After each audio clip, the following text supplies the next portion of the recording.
Bonjour, on va continuer sur le chapitre 1, partant du verset 3, qui lit comme suit. Quel avantage revient-il à l'homme de toute la peine qu'il se donne sous le soleil? Et dès lors, on va parler des cycles de la vie.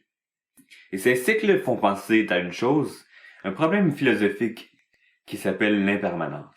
C'est-à-dire que les choses sont continuellement en mutation, mais sans faire pour autant avancer la vie. On aimerait que le changement soit positif, mais il n'est pas toujours positif. Il est plutôt neutre, parfois négatif. Mais on veut voir, plutôt que de voir les choses changer, on veut voir un avancement de notre vie. On veut voir les choses qui s'améliorent. Cependant, on évoque une expression qui dit « sous le soleil ». Et « sous le soleil » veut dire « sur terre », c'est une autre façon poétique de le dire. Ça évoque un travail, une chaleur, les rayons d'un soleil qui se lève toujours sur les fils de l'homme et qui l'accable par sa difficulté. C'est aussi une sorte d'encapsulation de la vie. Seulement, les conclusions seront tirées seulement d'une vie sur Terre. C'est très spécifique. C'est à noter que c'est très différent de quand on introduit une perspective complètement biblique et non seulement d'une inspiration naturelle. Alors Salomon fait par exprès dans son livre de rester sous la révélation naturelle de Dieu. C'est-à-dire, que peut-on apprendre de la vie et des choses qui se font sous le soleil. C'est différent quand on introduit l'entière vérité, mais ici on ne recherche pas une vérité absolue, on cherche à trouver comment être heureux sur Terre. Quel avantage revient-il à l'homme de toute sa peine si notre travail avait de la permanence et qu'il n'y avait pas des cycles continus de recyclage? On en trouverait cette satisfaction. Mais puisque notre travail est toujours répété, c'est plus difficile. Il y a une solution cependant, si on considère une perspective surnaturelle. Dans Matthieu 6, 19 à 21, on nous écrit « Ne vous amassez pas des trésors sur la terre, où la teigne et la rouille détruisent, et où les voleurs percent et dérobent. Les choses ne sont pas permanentes.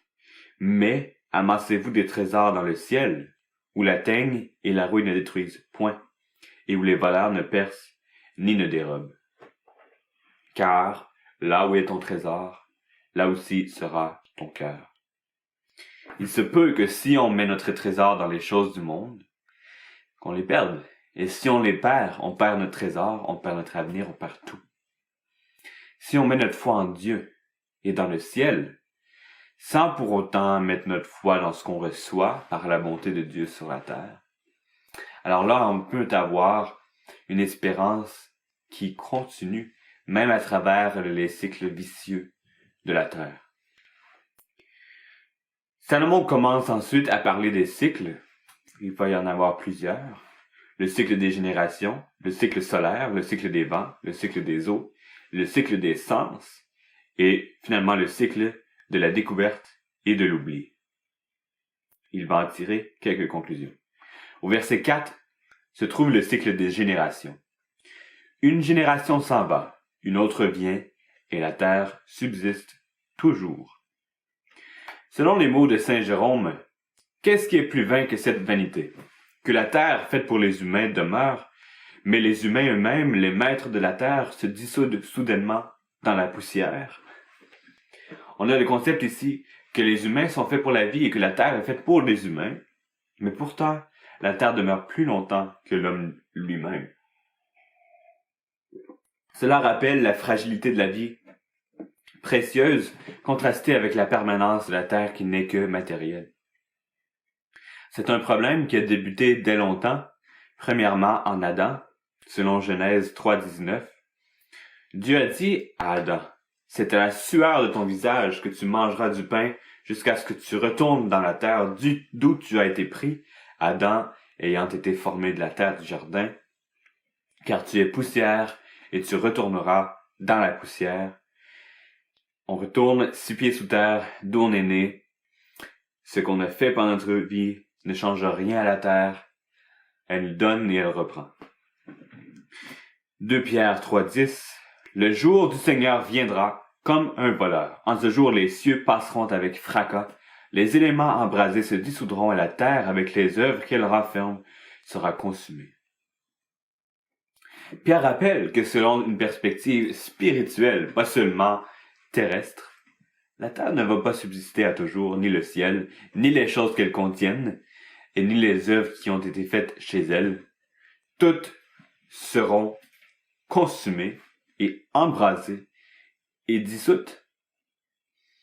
Alors pourquoi est-ce qu'on mettrait notre espérance dans les choses terrestres, tandis que la terre subsiste plus longtemps que nous, mais finira quand même à être détruite? La terre subsiste toujours ou à toujours sous le soleil. Il n'y a pas de solution entrevue à ce dilemme. Il n'est pas objectivement vrai que la terre dure toujours, bien sûr, mais rappelons-nous que la perspective ici est une perspective terrestre et par perspective de l'homme, oui, la terre dure toujours pendant la vie de l'homme. Verset 5, le cycle solaire. Le soleil se lève, le soleil se couche et soupire après le lieu d'où il se lève de nouveau. L'univers n'a pas d'intelligence. Elle se fout de nos plus grandes difficultés et de nos plus grands accomplissements. Même les volcans vont tout faire exploser dans leur chemin, dans leur pouvoir surhumain, mais cependant inintelligent. Et c'est la même chose pour le cycle solaire. L'univers répète les mêmes choses, mais de manière inconsciente. Rajoutant encore au cycle de l'impermanence,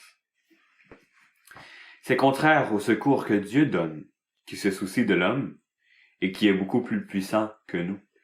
Dans Psaume 55 au verset 17, « Le soir, le matin et à midi, je soupire et je gémis, et il entendra ma voix. » Si on gémit après le soleil n'entend rien, on ne peut pas arrêter le soleil, on peut ne rien faire. Mais Dieu, qui ne se couche pas, nous écoute et nous entend à toute heure du jour, dans notre sommeil et dans notre réveil. On se rappelle bien sûr que le soleil a été placé par Dieu pour rappeler le temps. Dans l'ordre créationnel où le soleil préside au jour et la lune préside à la nuit, selon Genèse, ces créations révèlent la gloire de Dieu, mais en elles-mêmes, elles révèlent la futilité de la création sans signification plus profonde que celle de Dieu.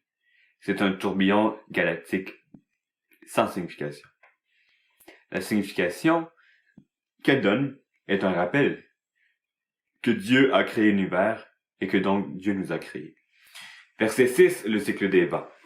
Le vent se dirige vers le midi, tourne vers le nord, puis il tourne encore et reprend les mêmes circuits. Les directions sud, midi et nord seraient utilisées pour complémenter les directions est-ouest qui ont été suggérées au verset précédent, qui est une remarque de Longman. Là où le soleil se couche et se lève sont l'est et l'ouest, ou l'est, se lève à l'est et se couche à l'ouest. Ce langage figuratif n'est pas nécessairement associé à un lieu précis. Moi, j'aurais recherché pourquoi il parlait de ces vents-là, mais c'est tout simplement l'idée de dire que le vent se dirige vers le sud et le nord, donc le vent change toujours de direction. Le cycle des eaux, au verset 7, tous les fleuves vont à la mer, et la mer n'est point remplie, ils continuent à aller vers le lieu où ils se dirigent. Ici, les rivières ne progressent pas à remplir la mer, qui est comme un aspect poétique pour dire le découragement, les choses continuent mais elles ne réussissent jamais. Héraclite a dit une phrase semblable, un proverbe semblable, qui parle du problème de l'impermanence. Il a dit « On ne se baigne jamais deux fois dans le même fleuve ». Selon une citation bien connue, Héraclite dit que tout passe et rien ne demeure, et comparant les choses au courant d'un fleuve, il ajoute que tu ne saurais entrer deux fois dans le même fleuve. Il était donc connu que le cycle de l'eau faisait en sorte que l'eau passait toujours sans être la même eau. C'est vrai de façon physique, mais c'est aussi une métaphore pour notre vie. Un flot constant d'activité devant nous, un flot constant de personnes devant nous. Les choses sont constamment en flux, ils changent, mais cela n'équivaut pas au progrès. C'est le problème de l'impermanence. Verset 8, le cycle des sens. Toutes choses sont en travail au-delà de ce qu'on peut dire. L'œil ne se rassasie pas de voir, et l'oreille ne se lasse pas d'entendre. Au temps des médias, on est bien au courant de cette chose-là. Moi-même, je suis en travail pour m'empêcher de regarder trop les médias sociaux et d'y passer mon temps, parce que c'est un tourbillon d'activités inutiles qui ne mènent nulle part. On perd notre temps là-dessus et c'est un temps qu'on ne peut pas récupérer. J'ai fait des recherches sur la personne moyenne qui voit et qui entend. Apparemment qu'on écoute environ 20 heures de musique par semaine en moyenne. Que ce soit par streaming, par radio, par jeux vidéo, à la télévision ou mail. Qu'importe la raison, cette valeur a augmenté d'année en année. Évidemment, du temps de Salomon, il était une des seules personnes qui pouvait en faire l'expérience parce qu'il pouvait avoir à lui des instrumentistes, des gens qui pouvaient jouer d'instruments pour lui, avoir un orchestre, un chœur et ainsi de suite, qui requiert une certaine richesse. On ne pouvait pas simplement entendre un enregistrement audio qui avait été distribué au large. Il fallait avoir un musicien présent. Mais ce que Salomon dit ici, c'est que en ayant expérimenté cette chose-là, il se rend compte que son oreille ne se fatigue pas d'entendre et qu'il finalement pourrait perdre tout son temps là-dessus. Son œil ne se fatigue pas de voir. Il voudrait toujours voir de nouvelles choses. Hein? C'est la même problématique que scroller sur les médias sociaux. On veut toujours voir de nouvelles photos, de nouvelles choses. Et puis finalement, on peut passer les journées à le faire sans produire quelque chose d'utile. Ce qui veut dire que la consommation des médias peut nous siphonner dans une vie improductive. Et bien qu'ils provoquent un plaisir, ces médias ne contribuent pas à la satisfaction de la vie. Le travail est un don et il ne faut pas être accaparé par le divertissement et la perte de temps. C'est une leçon importante pour notre génération. Genèse 2:15. L'Éternel prit l'homme, pour quelle raison? Il le plaça dans le jardin d'Éden pour le cultiver et le garder. Dieu a créé le travail comme étant une forme bonne, une activité bonne dans laquelle l'homme peut se plonger et accomplir les volontés de Dieu. Le travail n'est pas une mauvaise chose, c'est pas comment dire, c'est pas quelque chose que Dieu a fait pour punir l'homme, mais au contraire pour lui donner la satisfaction.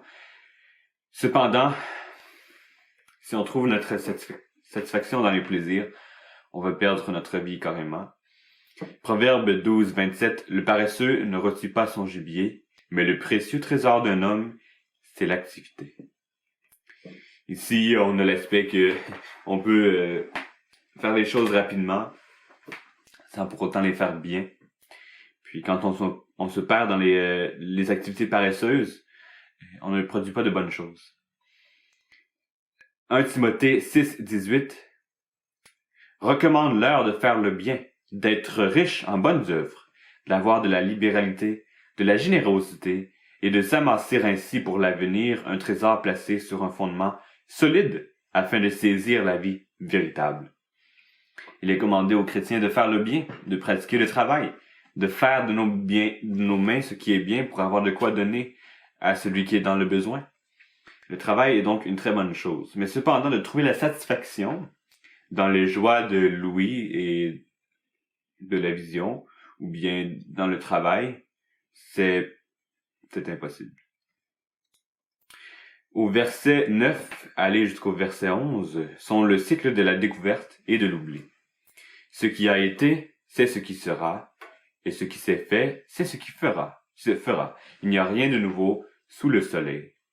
S'il est une chose dont on dise, voici ceci, c'est nouveau, cette chose existait déjà dans les siècles qui nous ont précédés.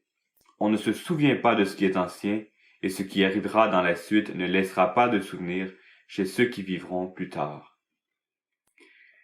Ça rappelle un classique, hein? Les gens qui disent les chansons nouvelles, les jeunes aiment cette chanson nouvelle, finalement, c'était une chanson de ma génération à moi. Les choses se renouvellent sans pour autant changer, hein? Les nouveautés comme, par exemple, le Nouveau Monde. Quelle ironie, le Nouveau Monde, un monde qui existait déjà et qui n'a été que redécouvert par certaines personnes. Et on l'a donc rebaptisé Nouveau Monde. Preuve qu'on oublie ce qui était déjà connu. Il ne faut pas en comprendre une réalité littérale cependant au niveau technologique. Par exemple, est-ce qu'Adam et Ève avaient des iPhones ou bien que Moïse conduisait une Toyota 4x4 dans le désert et ou que les Romains sont allés sur la Lune? Non, c'est pas l'idée. C'est plutôt que dans le contexte, les mêmes expériences se refont de génération en génération de manière cyclique. Une personne va apprendre pendant sa vie certaines choses que finalement sont futiles, puis la génération reprend ensuite pareillement dans la prochaine décennie, dans le prochain siècle. On peut aussi observer que certaines innovations telles que sont aussi nouvelles, mais ne sont que des réinventions de ce qui existait déjà. Par exemple, la mode, la musique, les styles musicaux, l'histoire se répète souvent, l'architecture, l'art en général, la philosophie, ainsi de suite. Il y a toujours des choses qui se reprennent de génération en génération, pas de manière absolue, mais des concepts qui reviennent. Et Salomon, qui était en contact avec plusieurs cultures, devait voir ces concepts-là qui revenaient. Une culture qui pensait être unique ne l'était pas, redécouvrait quelque chose qu'une autre culture connaissait déjà, parce qu'il voyait passer devant sa cour des gens de plusieurs pays, comme on le voit dans sa vie, avec des gens d'Éthiopie, des gens d'Égypte, des gens du Nord, de Tyr, et ainsi de suite. On voit ici dans Salomon une certaine frustration des générations. S'il est une chose qu'on dise, voici ceci, c'est nouveau, cette chose existait déjà dans les siècles qui nous ont précédés. L'expérience d'élever des enfants est perdue et se renouvelle à chaque génération. L'expérience de créer des richesses se fait par une génération et se fait perdre à la prochaine génération. L'expérience de la guerre se fait dans une génération et la prochaine oublie l'expérience et ensuite réapprend. C'est le classique. Tout ce que nous apprenons de l'histoire, c'est que personne n'apprend de l'histoire. Voilà ce que Salomon dit. L'homme se rebelle contre Dieu aussi, et se repent en vagues successives qui se répètent avec le temps. Les proverbes disent de pardonner ce qu'on fait dans notre jeunesse, parce qu'on n'a pas de connaissances et qu'on répète les mêmes erreurs. La folie de la jeunesse. Il y a aussi en exemple la rébellion d'Israël. Il y a un cycle dans lequel Israël était en rébellion, Dieu les punissait. Alors ils se repentaient, revenaient à Dieu. Et ils allaient de nouveau faire les mauvaises habitudes. Dans 2 Pierre 3 à 5, on voit une théologie basée sur le dernier jour, quand il viendra des moqueurs avec leur raillerie, marchant selon leur propre convoitise et disant « Où est la promesse de son avènement, de l'avènement de Dieu? Car depuis que les pères sont morts, tout demeure comme dès le commencement de la création. Ils veulent ignorer, en effet, que des cieux existèrent autrefois par la parole de Dieu, de même qu'une terre tirée de l'eau est formée au moyen de l'eau. » On peut oublier dans nos générations et penser qu'au fil du temps, les choses vont continuer comme elles l'étaient. Et de plus, on peut oublier que Dieu a créé la terre, qu'elle a eu un commencement et qu'elle va, par conclusion, avoir une fin. Les moqueurs vont utiliser donc les cycles répétés comme une excuse d'oubli ou d'insouciance ou d'inexistence de la part de Dieu. Cela est une ignorance qui se perpétue par elle-même, parce qu'en oubliant Dieu, la génération précédente fait tomber dans le cycle du doute la génération future, amenant ainsi le jugement de Dieu qui amène la repentance, et ainsi le cycle continue. Aujourd'hui, une des pires générations au niveau de se convaincre du doute de Dieu dans laquelle nous habitons. Cependant, même la révélation naturelle nous dit qu'il y a un Dieu, qu'il y a eu un commencement à ce monde, que ce monde ne date pas d'éons successifs de temps, mais bien date au maximum de 10 000 ans. Les débats théologiques se répètent au fil des ans, même chose. Les choses que nous voyons faites ne sont que les mêmes choses qui ont été faites, seulement répétées par de nouvelles personnes et avec quelques nouvelles circonstances, a dit un sage que je n'ai pas noté. Voilà pour les cycles.